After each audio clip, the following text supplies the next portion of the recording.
Pemirsa, tim penyidik bidang tindak pidana khusus Kejaksaan Negeri Palembang menggeledah kantor Dinas Perhubungan Dishub Kota Palembang terkait dugaan tindak pidana korupsi pengaduan lampu jalan tahun 2025.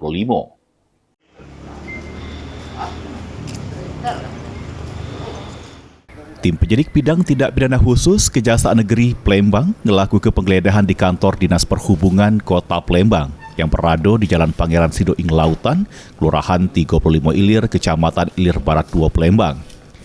Dari pantauan PAL TV, penggeledahan yang dipimpin langsung Kasih Petrus Kejari Palembang, Ahmad Arjansa Akbar, terkait penyidikan dugaan tindak pidana korupsi pengaduan lampu jalan tahun 2025. Setelah tim Kejari Palembang didampingi petugas Dishub Palembang menyisir beberapa tempat, di antaranya gedung bagian buri yang mana dari penggeledahan di tempat ini diaman ke sejumlah dokumen. Selanjutnya tim Petrus balik lagi masuk ke kantor Dishub lanjut ke penggeledahan.